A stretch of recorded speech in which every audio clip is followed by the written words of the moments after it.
Donc, de retour, c'est encore Blue Buzzard.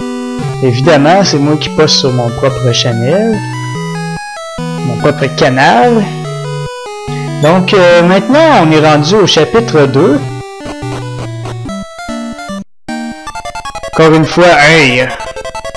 Oh, Metal Slime! Tout le monde les connaît, les Metal Slime. Ils donnent une bonne partie d'XP. Donc, je vous laisse écouter encore une fois la musique.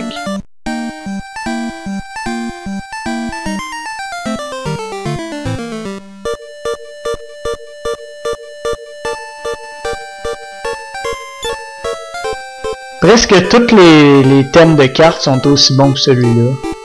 Ils sont vraiment le fun. Donc maintenant, on a 3 personnages.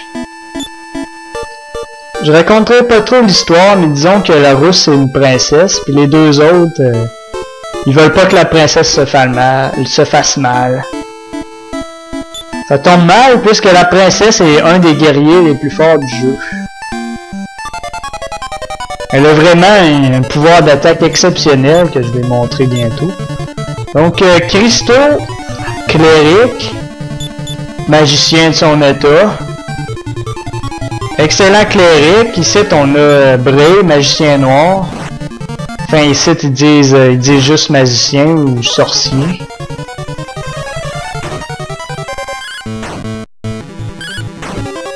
Donc, on voit, elle fait 28 de dommages. C'est pas mal plus que le cléric.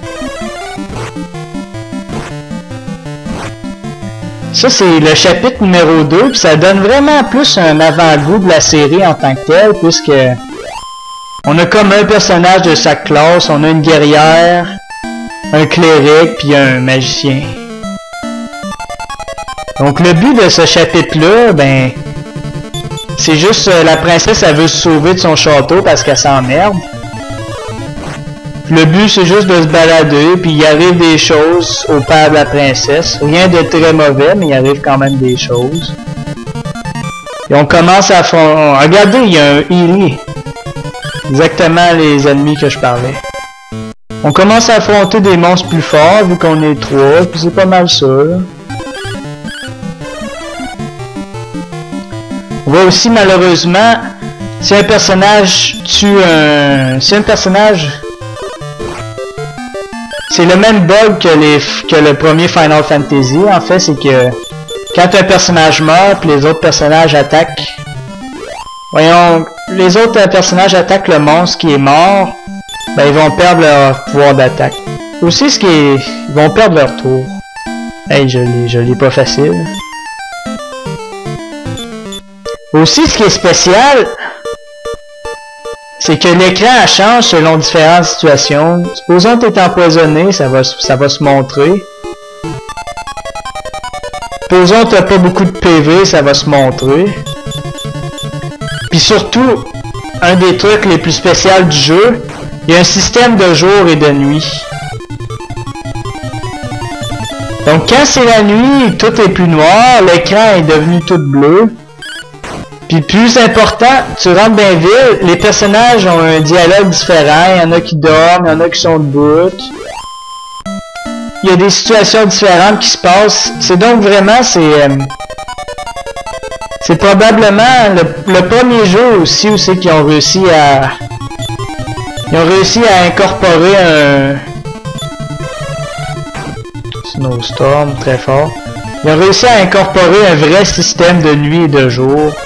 Un système qui sert à quelque chose. C'est assez intéressant de voir ça.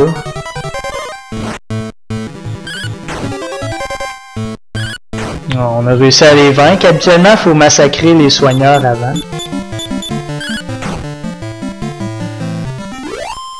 Puis le chapitre 2 est assez intéressant aussi. Tous les chapitres se suivent, puis dans le temps, ils se suivent aussi. Comme là, le pont est brisé. Dans un autre chapitre, on va réparer le pont. Dans un autre chapitre encore, un personnage va traverser le pont. Etc. Il se passe beaucoup d'affaires. Puis à chaque nouveau chapitre, les personnages disent des nouvelles affaires. C'est pas toujours utile, mais des fois, il faut leur parler. Puis des affaires de monde.